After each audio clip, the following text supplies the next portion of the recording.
Shorter's 5th period, English 11, Huck by Mark Twain. I'm Nick Hudson. I'm the narrator. Billie Jean, I'm playing Huck. Williams, and I'm playing Pat. Huck has been kidnapped. Ever since, he has been Pat's slave. He has been drunk over in town and laid in the gutter all night. He was a sight to look at. Whenever his liquor began to work, he most always went for the government. Call this government? Why look at it and see what it's like. The law ready to take a man's son, a man's own son. Just as the man has had all the trouble to raise his son to do something for him, the law up and goes for him. It takes a man worth $6,000 and jams him into an old cabin like this. They call that government? Man can't get his rights in a town like this. Sometimes I just want to up and leave this country. Yes, I told him so. I told old Thatcher so. You can even ask everyone.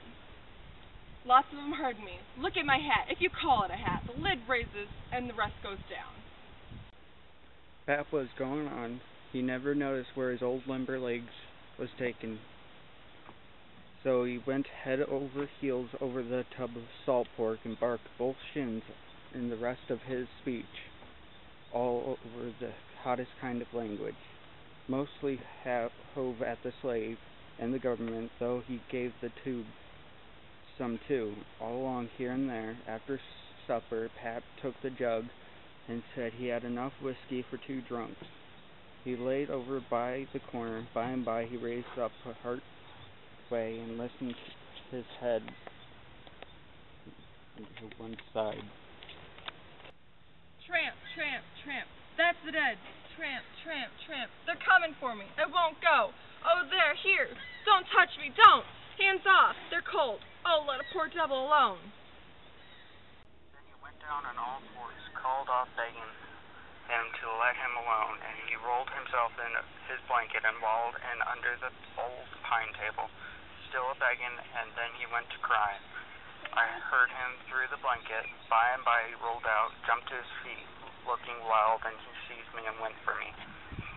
He chased me around and around the place with a clasped knife, calling me the angel of death, saying he would kill me and I could come for him no more. I begged and told him I was only Huck, but he laughed, such a screechy laugh, and roared and cussed. He kept on chasing me up. Pretty soon he was all tired and dropped down with his back against the door.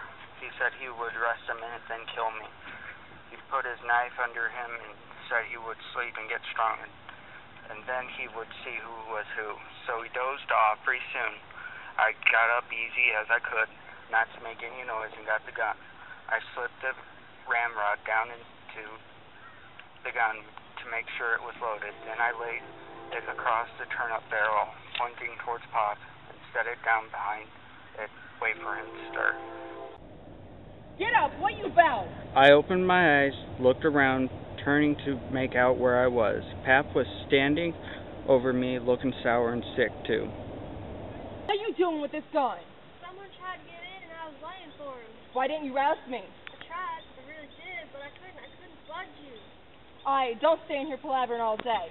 See if there's any fish on the line for breakfast. I'll be out in a minute.